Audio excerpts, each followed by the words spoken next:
Hello. Welcome to Market Discussion of the Day. Today, 8th of January 2025, Wednesday ആണ്.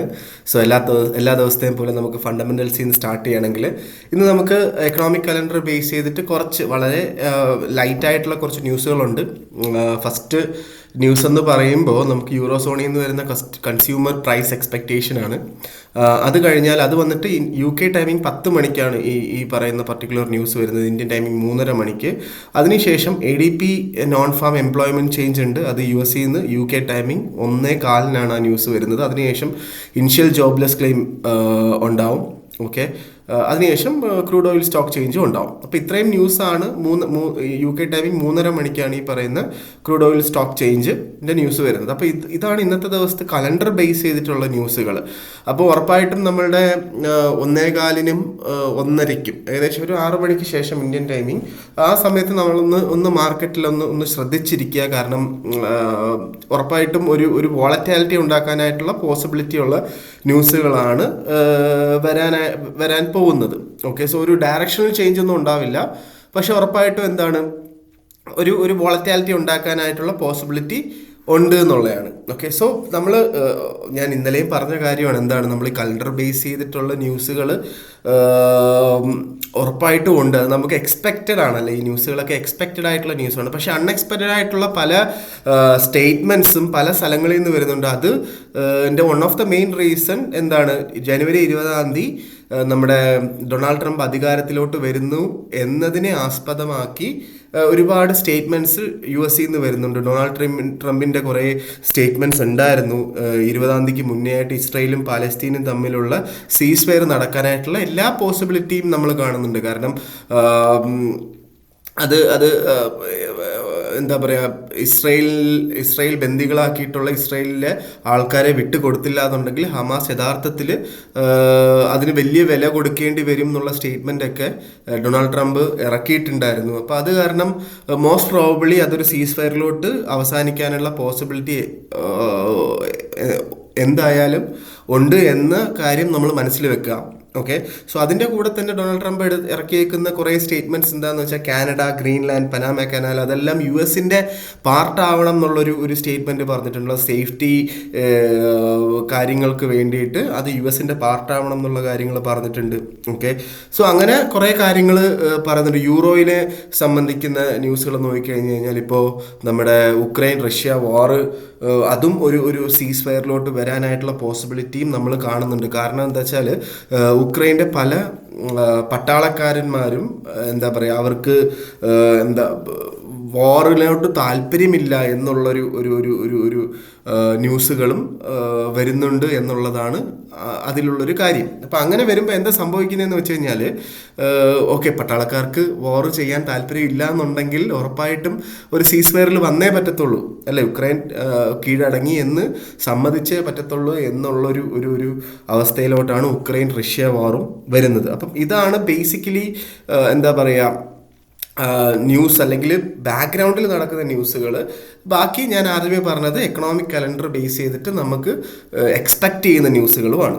Okay, so ഇങ്ങനത്തുള്ള പല കാര്യങ്ങളും on the ഗോയിൽ നടക്കാനായിട്ടുള്ള possibility ഉണ്ട്. അതുകൊണ്ടിട്ട് ഉറപ്പായിട്ടും റിസ്ക് എടുത്ത് ട്രേഡ് ചെയ്യാതിരിക്കുക ജനുവരി 20 വരെ എങ്കിലും.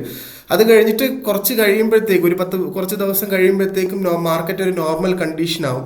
അപ്പോൾ നമുക്ക് എക്സ്പെക്റ്റഡ് ആയിട്ടുള്ള ന്യൂസുകൾ, അപ്പോൾ അല്ലെങ്കിൽ കലണ്ടർ ബേസ്ഡ് ആയിട്ടുള്ള ന്യൂസുകൾ നമുക്ക് ഫോളോ ചെയ്ത് പോകാനും പറ്റും. ഓക്കെ, സോ നമുക്ക് ടെക്നിക്കൽ സൈഡിലോട്ട് നമ്മൾ വരുമ്പോൾ ഫസ്റ്റ് ഓഫ് ഓൾ നമുക്ക് JPYയിലോട്ട് നമ്മൾ വരുമ്പം JPY ഇന്നലെയും നമ്മൾ 156 to 158 ആ ഒരു ലെവലിലാണ് കണ്ടത്. ഇന്നലെ മാർക്കറ്റ് US മാർക്കറ്റ് ഓപ്പൺ ആയതിനു ശേഷം അല്ലെങ്കിൽ യൂറോപ്പ് ക്ലോസ് ആയ സമയത്ത് വലിയൊരു വോളറ്റാലിറ്റി ഉണ്ടായി. ഒറ്റ ക്യാൻഡിൽ മുകളിലോട്ട് 158.40 വരെ പോയിട്ടുണ്ടായിരുന്നു ഒരു മാർക്കറ്റ്, ഒറ്റ ക്യാൻഡിൽ.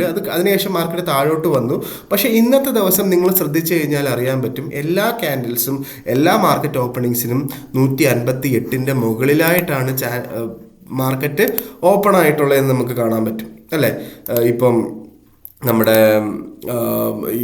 യൂറോപ്പ് ഓപ്പണിംഗ് ആയാലും എന്താ പറയുക, മിക്ക ക്യാൻഡിൽസും 1 അവർ ക്യാൻഡിൽസും 158 മുകളിലായിട്ട് കയറിയിട്ടുണ്ട് എന്നുള്ള കാര്യം നമുക്ക് കാണാൻ പറ്റും. പക്ഷെ ഒരു കാരണവശാലും ഞാൻ 158 ഒരു ബൈ ഞാൻ റെക്കമെൻഡ് ചെയ്യുന്നില്ല. ഇനി JPYയിലുള്ള ഓപ്പർച്യൂണിറ്റി എന്താണെന്ന് വെച്ചാൽ 2 മാർക്കറ്റ് ഓപ്പണിങ്സിന് 158 താഴെ വന്നു കഴിഞ്ഞാൽ നമുക്ക് സെല്ല് എടുത്തുകൊണ്ട് സ്റ്റാർട്ട് ചെയ്യാം. ഇന്നലെ പോയ ഹൈ, അതായത് ഈ ഒരു റേഞ്ച് 158.40 മുകളിലായിട്ട് $2 158.60 എങ്കിലും സ്റ്റോപ്പ് ലോസ് വെച്ചുകൊണ്ട് അവിടുന്ന് സെല്ല് എടുക്കുന്നത് റെക്കമെൻഡഡ് ആണ്. 156 കിട്ടിയാലും നമുക്ക് വീണ്ടും അവിടുന്ന് ബൈ ചെയ്യാം. 156ൻ്റെയും 156.4ൻ്റെയും ഇടയ്ക്ക് കിട്ടിക്കഴിഞ്ഞാൽ നമുക്ക് അവിടുന്ന് വീണ്ടും ബൈ ചെയ്യാം. സേഫസ്റ്റ് എൻട്രി എന്ന് പറയുന്നത് 162 162 ആണ്. അത് ഓൾ ടൈം ഹൈ ആണ്, നമ്മുടെ JPYയുടെ ഓൾ ടൈം ഹൈ ആയതുകൊണ്ടിട്ട് അവിടെ നമുക്ക് ഒരു സേഫ് സെൽ എൻട്രി ഞാൻ റെക്കമെൻഡ് ചെയ്യുന്നുണ്ട്.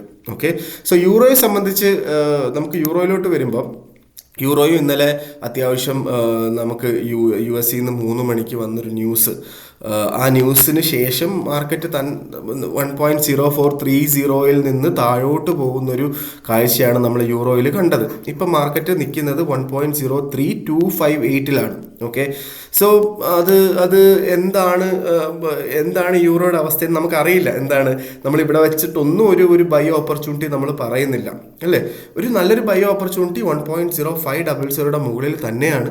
അതിനുശേഷം 1.0800 മുകളിൽ ഒരുപാട് ബയേഴ്സ് പ്രസന്റ് ആയതിന് കാരണം അവിടെ നിന്നും നല്ലൊരു ബൈ ഓപ്പർച്യൂണിറ്റി നമുക്കുണ്ട്. ഓക്കെ, സോ 1.0500 അടുത്ത് എത്തിക്കഴിഞ്ഞാൽ മാർക്കറ്റ് അത് ക്രോസ് ചെയ്യുന്നില്ല എങ്കിൽ, അല്ലെങ്കിൽ ഒരു മാർക്കറ്റ് ഓപ്പണിങ്സിനെങ്കിലും 156 താഴെയായിട്ട് മാർക്കറ്റ് 1.0500 താഴെയായിട്ട് നമുക്ക് മാർക്കറ്റ് കണ്ടു കഴിഞ്ഞാൽ അവിടുന്ന് സെല്ലും നമുക്ക് വേണമെങ്കിൽ റെക്കമെൻഡഡ് ആണ്.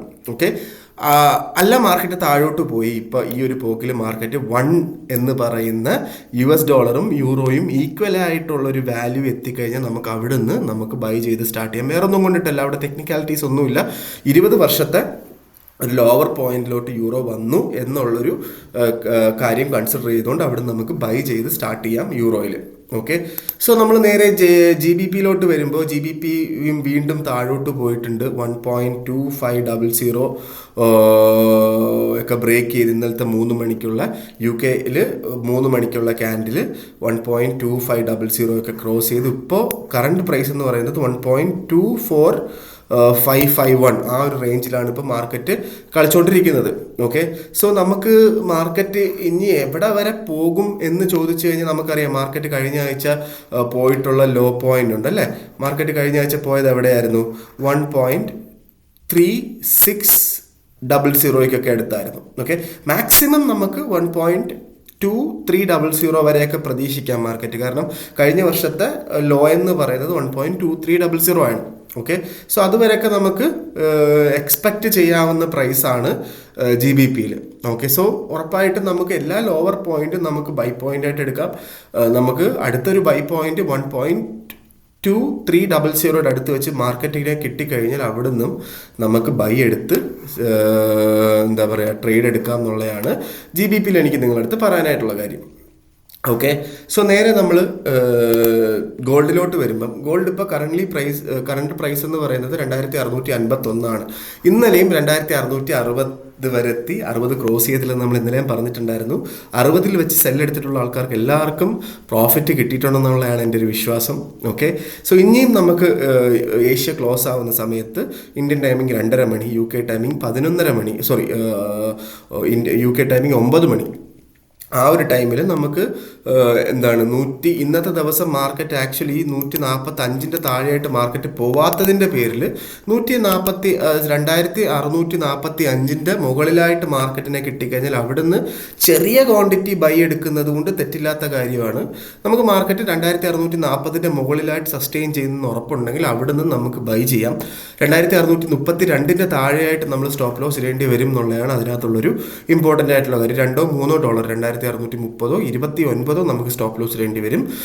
ഇല്ലെങ്കിൽ നമുക്ക് മാർക്കറ്റ് വീണ്ടും താഴോട്ട് പോയാൽ 2630 വെച്ച് വീണ്ടും നമുക്ക് ബൈ ചെയ്യാം. 2628 നമുക്കൊരു പെൻഡിങ് ബൈ ഓർഡർ ഇടുന്നതുകൊണ്ടും തെറ്റില്ലാത്ത കാര്യമാണ്. 2620 താഴെയായിട്ട് സ്റ്റോപ്പ് ലോസ് ഇടേണ്ടി വരും എന്നുള്ളതാണ് അവിടുത്തുള്ളൊരു വളരെ ഇമ്പോർട്ടൻ്റ് ആയിട്ടുള്ളൊരു കാര്യം. ഓക്കെ, സോ 2660-ൻ്റെയും 2680-ൻ്റെയും ഇടയ്ക്ക് മാർക്കറ്റിനെ കിട്ടിക്കഴിഞ്ഞാൽ പ്രത്യേകിച്ചൊന്നും ചെയ്യാനായിട്ട് ഞാൻ റെക്കമെൻഡ് ചെയ്യുന്നില്ല. അതൊരു ബഫർ സോണാണ്. അവിടെ പ്രത്യേകിച്ചൊന്നും ചെയ്യാതിരിക്കുന്നത് തന്നെയായിരിക്കും ഏറ്റവും ബെറ്റർ ആയിട്ടുള്ളൊരു തീരുമാനം. ഓക്കെ, സോ ഇതാണ് എനിക്ക് ഇന്നത്തെ ദിവസം മാർക്കറ്റ് ഡിസ്കഷനകത്ത് പറയാനായിട്ടുള്ള കാര്യങ്ങൾ. ഓക്കെ, നമ്മുടെ പുതിയ ബാച്ച് സ്റ്റാർട്ട് ചെയ്തു, ഇന്നലത്തെ ദിവസം സ്റ്റാർട്ട് ചെയ്തിട്ടുണ്ടായിരുന്നു. ഒരുപാട് പേര് രജിസ്റ്റർ ചെയ്തു, ക്ലാസ്സിൽ കയറി. അപ്പോൾ അടുത്ത ബാച്ച് 2 ആഴ്ചയ്ക്ക് ശേഷം വീണ്ടും ഉണ്ടാവും. ഫ്രീ ഫോറക്സ് ട്രേഡിംഗ് ക്ലാസ് ആണ്. ക്ലാസ്സിന് ജോയിൻ ചെയ്യണം എന്നുള്ള ആൾക്കാർക്ക് എൻ്റെ ഡിസ്ക്രിപ്ഷനിൽ എൻ്റെ നമ്പർ ഉണ്ടാവും. എന്നെ കോൺടാക്ട് ചെയ്ത് കഴിഞ്ഞാൽ ഞാൻ ബാക്കി കാര്യങ്ങൾ കോർഡിനേറ്റ് ചെയ്യുന്നതായിരിക്കും. ഓക്കെ, സോ ഒരുപാട് അൺസർട്ടൺ സിറ്റുവേഷൻ നടക്കുന്നുണ്ട് ലോകത്ത്. ജനുവരി 20 വരെ ഇത് നമുക്ക് പ്രതീക്ഷിച്ചുകൊണ്ടേയിരിക്കാം. അതുകൊണ്ട് ഒരു കാരണവശാലും റിസ്ക് മാനേജ് ചെയ്യാതെ ട്രേഡ് എടുക്കരുത് എന്ന് ഒന്നും കൂടെ ഓർമ്മിപ്പിച്ചുകൊണ്ട് ഇന്നത്തെ മാർക്കറ്റ് ഡിസ്കഷൻ ഞാൻ അവസാനിപ്പിക്കുന്നു. മാർക്കറ്റ് ഡിസ്കഷനായിട്ട് നാളെ കാണുന്നത് വരെ ഗുഡ് ബൈ.